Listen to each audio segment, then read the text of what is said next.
His Beating Heart, a Fanfiction by Lownly. Chapter 3, Forever. I looked down at my phone, eyes squinting at the little clock on the top of the screen. Where the hell was Marco?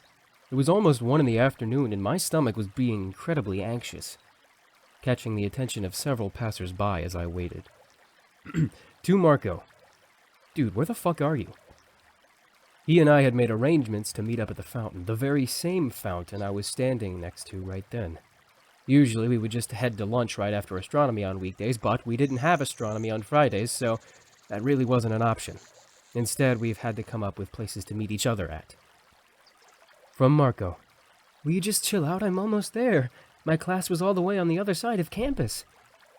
Then why the hell didn't you just tell me that this was a shitty spot to meet up at? We could have picked some other place. I wouldn't have cared. I thought, sighing as I read the message. Marco was so nice and considerate, but he practically begged to be stepped all over and used. Hell, he was bending over backwards just so we could meet up in a place that was convenient only for me. I felt insanely guilty about that at first, but that quickly shifted into irritation and annoyance towards him for making me feel guilty about something that he did of his own volition. I couldn't stay mad at him, though. My anger melted away at the thought of his big, innocent brown eyes and smiling, freckled face. Tired of standing, I moved to sit at the edge of the fountain, making sure the stone was dry before placing my ass on it. The day was incredibly nice. There was a slight breeze, and the sky was bright and cloudless blue. The leaves on the trees had already begun to change, shades of brown and yellow and red assaulting my vision. Thinking back, these past few weeks with Marco had been...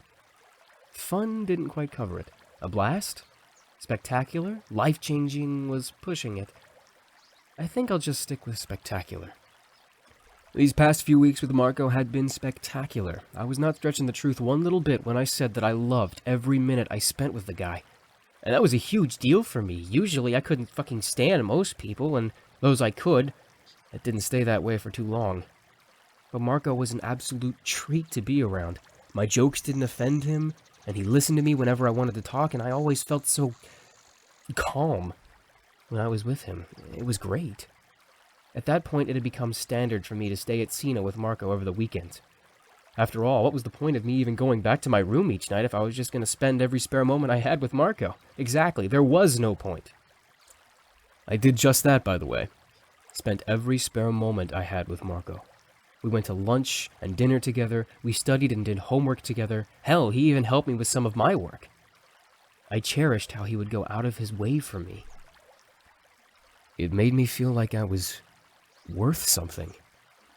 We spent our evenings after dinner together as well, usually in my dorm because he really liked video games. Growing up, my only chances to play video games were with my cousins. Whenever I went to visit them, I spent an entire summer with them once. It was a lot of fun. That's what he'd said, so of course I wanted him to play whatever he wanted to his heart's content, even if I got tired of playing the games. It was fun just because I was with Marco. He'd made everything enjoyable. Even the hellhole that is Rainbow Road. Seriously, fuck that road. My dorm tended to be really crowded, though, as if Berthold, Reiner, Connie, and I weren't enough. Connie brought his friend Sasha over to play video games with Marco and I often. And this kind of scary chick named Annie came to hang out with the boyfriends pretty much every day. Needless to say, I was quickly tired of being around them all the time. And on those days where I needed a breather, I chilled with Marco in his room. Those evenings were some of my favorites. We didn't do much, watched movies, messed around on the internet a bit, chatted. It was always so nice and comforting, though. I never wanted to leave. Marco was my best friend, and I sorely hoped the feeling was mutual. I was lost in my thoughts of Marco when I noticed something odd in the distance. There was a small group of people at the edge of the walkway, and a short, blonde person at the center. Is Armin getting jumped again? I thought carelessly. They're gonna get their asses kicked if Mikasa's around. Maybe I should help the little man out. But upon closer inspection, I realized that it wasn't Armin.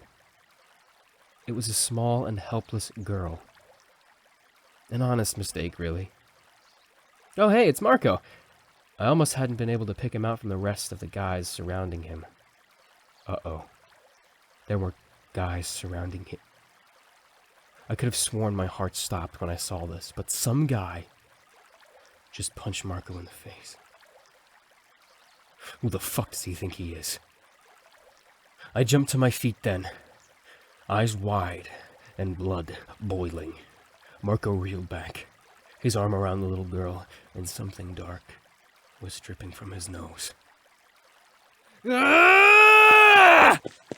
I run at them full speed, an angry scream tearing through my throat. Who the fuck thought that they could mess with Marco and get away from it? And why the fuck wasn't Marco beating the shit out of them? He totally could do it. I knew he could, so why the hell wasn't he?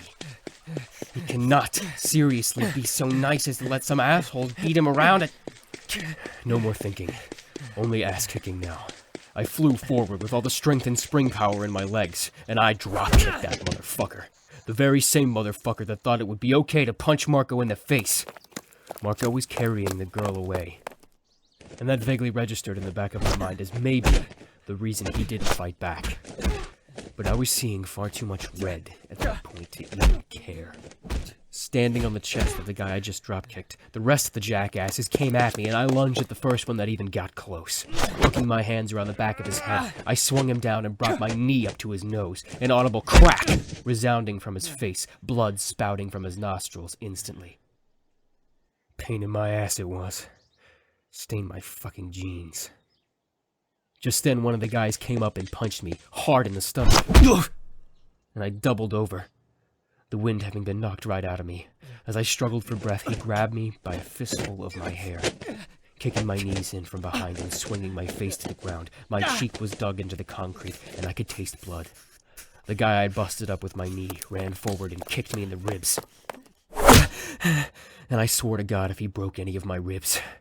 Two of the men pulled me up and held my arms behind my back, the tallest one still recovering from being slammed into the ground while the remaining two sneered at me. One grabbed me by the shirt and jerked me forward. "Who the fuck are you?" he asked. His mouth was far too close to my face, and his breath reeked. "Who the fuck are you?" I shot back. "I asked you first," he yelled. "I asked you second." I then decided to do something particularly lewd, but I was so pissed. Who even fucking cares? I spat blood at him. They started pounding on me, busting my lip and probably cracking another rib or two. Those fuckers could punch hard. I was just wondering if I had been abandoned to get the shit beat out of me. And this wild, long-legged, freckled chick busted in out of nowhere and kicked one of them upside the head. "What the fuck?"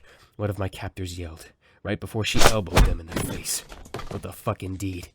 A surge of deja vu flooded through me when I looked at her. Oh God. Oh God, ignore it. Ignore it. I had seen her before. And I knew where I had seen her. Just forget about it, damn it. We're not going through this shit again. As long as she was helping me serve up a nice hot plate of ass beating, then I sorta couldn't care less where I'd seen her, right? It didn't matter. She was a wicked fighter anyway. I slung the other guy off me, turned to punch him square in the face, hit his head spinning on the side so quickly that I heard his neck pop. I turned away from him just in time to see one of the men lunging at me, but the licky chick grabbed him from behind and swung him up, bridging backwards and driving him into the ground. Another of the guys ran at her to take advantage of her vulnerable position, but I grabbed him from behind and slung him into the guy behind me who I'd just punched, kicking both of the men into the ground from behind me and giving her time to spring back up. Things continued like that for a few minutes, me and her watching each other's backs and fending the men off. But then Connie came out of nowhere and joined the mix. He got smacked upside the head by the taller man. "Connie, what the hell are you doing?" I said, recovering from another punch in the stomach and driving my elbow into another guy's face. "Helping you out," he said, as though it should be obvious. He punched the tall guy, giving him an uppercut and sending him reeling back. "You always manage to get into deep shit, don't you?" he said, the tall girl kicking one guy in the stomach and sending him in my direction. I grabbed him by the arm and flipped him over my back, sending him to the ground. There was a sudden cheer, and I looked around to see that we had an audience. Near 100 or so passers-by had accumulated, and were all standing around, watching us beat the shit out of each other. "Get him, Connie!" came a scream, and I caught sight of Sasha bouncing enthusiastically in the crowd before one of the men took a swing at me. I just barely moved in time, but he still managed to catch my cheekbone, which, quite frankly, hurt like hell. I swung my knee up into his side and he doubled over. "Anyone else want to fucking join in on this?" I asked, exasperated. And just then, Aaron fucking Yeager came out of nowhere. Just like everyone else in the past 10 minutes. What do you want? I said, stepping back as the tall chick threw a guy. What the hell's going on? What do you think you're doing? What does it fucking look like I'm doing? I told him, punching one of the guys in the jaw and kicking another one from behind. Getting your ass whooped, he said. Dude, just fucking go away! This doesn't concern you! I actually came to help you. Quit being so damn pissy all the time! If you actually wanted to help, you'd have been doing that already. Just leave! Sure, just let me help! Stay out of this, Yeager! Mikasa came up behind him then with perfect timing and dragged him back into the crowd by his collar, scolding him. She pulled him back to where Armin was standing at the front of the crowd of spectators, and our eyes met. He just shrugged at me as though to say, "Sorry, you know how Aaron is." I scowled back, and one of the men took advantage of my distraction to punch me across the face. The three of us continued like that, and to be completely honest, it sort of got difficult to keep track of who was hitting who. I think two of the men got so confused that they started beating one another, not realizing that they were on the same fucking side.